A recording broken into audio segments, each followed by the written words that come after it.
दोस्तों, आज the world of positive news में आपका स्वागत है। आज हमारे साथ भारत मित्र अखबार के संपादक अशोक पांडे जी हैं। अशोक पांडे जी कोलकाता से निकलने वाले डेली अखबार के संपादक हैं। वो हमें बताएंगे बीजेपी के आने के बाद, ममता के 15 साल प्रशासन में रहने के बाद बंगाल में हम किस किस परिवर्तन की उम्मीद कर सकते हैं। और चूंकि वो हिंदी भाषी अखबार के संपादक है, तो हमारी उम्मीद उनसे रहेगी वो हिंदी भाषियों में क्या उम्मीद है इस बीजेपी सरकार से, या पश्चिम बंगाल में उनकी स्थितियों में क्या परिवर्तन आ सकता है इस सरकार के आने के बाद। माधवी जी, मैं आपके जरिए तमाम आपके दर्शकों पाठकों का पहले तो नमस्कार करता हूं। और आपने एक बड़ा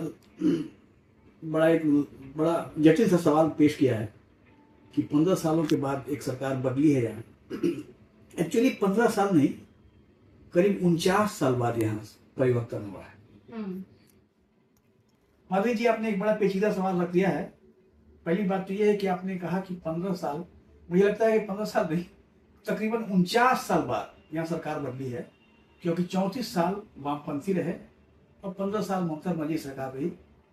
इसमें सबसे बड़ी जो बात ये हुई कि हमेशा एक एंटी सेंटर पॉलिटिक्स काम किया है बंगाल में। कोई भी सरकार यहाँ जो आई है इन 49 सालों में, उसने हमेशा केंद्र के खिलाफ, केंद्र को गाली दे के ही अपनी गद्दी बचाई है उन सरकारों में। नतीजा ये हुआ कि सरकारें जरूर चली, उनकी गद्दियां जरूर सलामत रही, साल खिसकते गए, लेकिन कोई परिवर्तन नहीं हुआ, विकास नहीं हुआ।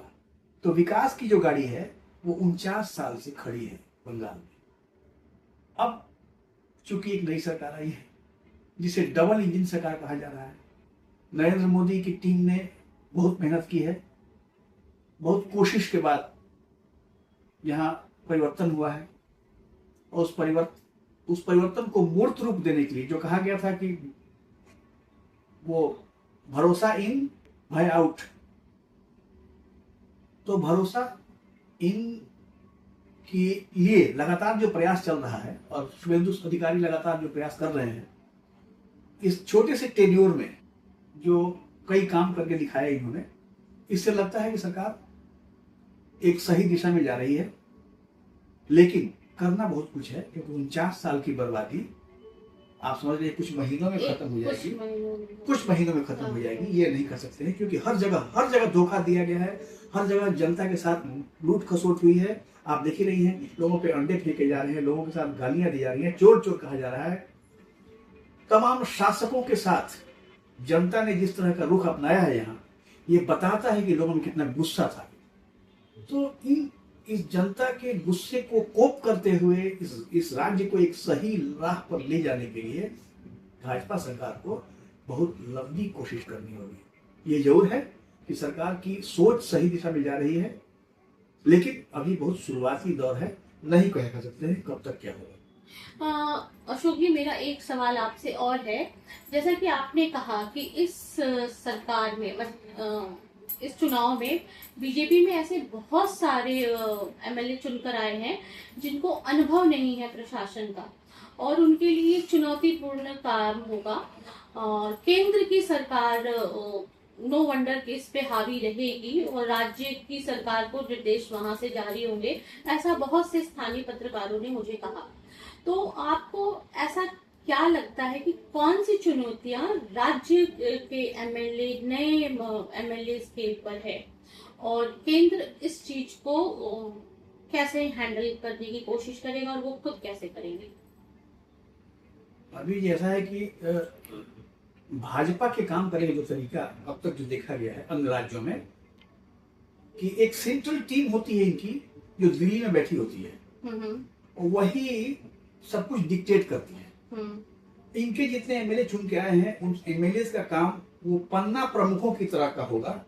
आप अपने अपने इलाके में जहां से भी चुन के आए हैं, वहां की स्थायी समस्याओं के बारे में एक पुलिंदा तैयार करें, एक रिपोर्ट तैयार करें, और मुख्यमंत्री के थ्रू उनको भाजपा की केंद्रीय कमेटी को दें। केंद्रीय कमेटी तय करेगी किस चीज पर कैसे काम करना है, किस चीज को किसको माने वरीयता क्रम में कैसे सजाया जाए, पहले किसको, फिर बाद में किसको, फिर अंत में किसको, ये वरीयता क्रम में सजाने का, मुझे जहां तक लगता है वरीयता क्रम में इन चीजों को सजाने का काम शायद यहाँ इनका केंद्रीय दल जो है वो करेगा। इनको एग्जीक्यूट करना है। तो मुझे नहीं लगता है कि इनको ऐसा काम करने में कोई परेशानी होगी, क्योंकि इन्होंने काफी, चूंकि 200 से ऊपर इनकी सीटें हैं, इसका मतलब है कि लगभग हर क्षेत्र में इनके प्रतिनिधि मौजूद हैं।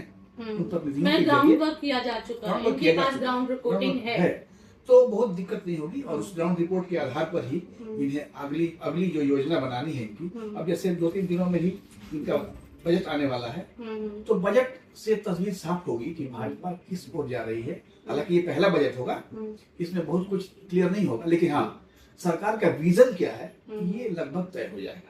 अच्छा, जैसा हम अभी थोड़ी देर पहले बात कर रहे थे, स्वप्न दास गुप्ता जी पत्रकार रह चुके, वरिष्ठ पत्रकार रह चुके, और वो तब से बीजेपी और दक्षिण पंथी विचारधारा का सपोर्ट करते जब दक्षिण पंथी विचारधारा राजनीति में अपने आप को मजबूत नहीं कर पाई थी, मतलब सीट विनिंग नहीं थी उनके पास। उन्हें फाइनेंस मिनिस्टर बनाया गया है।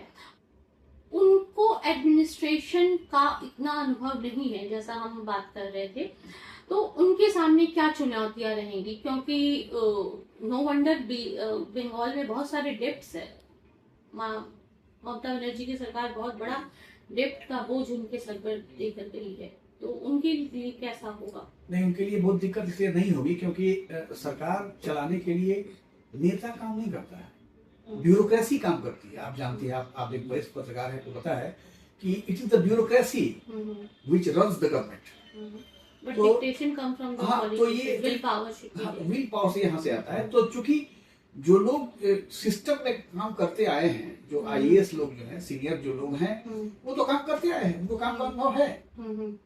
और रही बात जहाँ कहीं कोई अगर गफलत होगी, कहीं अगर कोई 19-20 की नौबत आएगी, तो सरकार ने अनाउंस जैसे किया है, विधानसभा स्पीकर ने ही कहा है कि यहाँ के जितने भी मंत्री बन रहे हैं जो लोग, उनको दिल्ली भेज के केंद्रीय सचिवालय में या वहाँ जो पार्लियामेंटेरियंस हैं उनके बीच भेज के उनको ट्रेन किया जाएगा, उनको प्रशिक्षण दिया जाएगा, ताकि कैसे आचार व्यवहार किया जाता है, सदन में कैसे रहा जाता है, या सदन की जो कार्यवाही है वो कैसे चलती है, इन चीजों के बारे में जानकारी दी जाएगी। तो मुझे नहीं लगता है कि स्वपन दास गुप्ता हो या और भी कोई हो, जो भी मंत्री बन रहा है उसको आगे कोई दिक्कत होने वाली है। और वैसे बता दो कि इस पूरे मंत्रिमंडल में एकाध लोग ही हैं जिनको पहले मंत्रालय में काम करने का मौका मिला है, जैसे शुभेंदु अधिकारी खुद है, ये ममता सरकार में परिवहन मंत्री हुआ करते थे। एक सीनियर पत्रकार ने कहा कि Mamata Banerjee don't know Suvendu Adhikari move, पर Suvendu Adhikari no Mamata Banerjee move. That is advantage to Suvendu Adhikari and disadvantage to ममता। नहीं, शुभेंदु इनर्जेटिक है, शुभेंदु इनर्जेटिक है, और शुभेंदु को भाजपा ने अगर लीडिंग रोल दिया है तो यही सोच के दिया है कि उनमें कुछ कर गुजरने का मादा है, और वो कर भी रहे हैं, डिलीवर कर। तो मुझे लगता है कि भाजपा ने जो अभी जो स्टेप लिया है बंगाल में, वो फिलहाल तो सही जा रहा है। भविष्य में क्या होगा अभी कहना बहुत जरूरी। अभी तो इसे मुझे लगता है सेटअप टाइम है कि भाजपा क्या क्या करेगी, स्टेप बाय स्टेप वो सेटअप कर रही है, जैसे मशीन सेटअप टाइम होता है। डिलीवरी हम कब से देखेंगे, क्योंकि अभी जस्ट ये 4 मई है और महीने भर से ऊपर हुआ, तो it is too early to ask too much.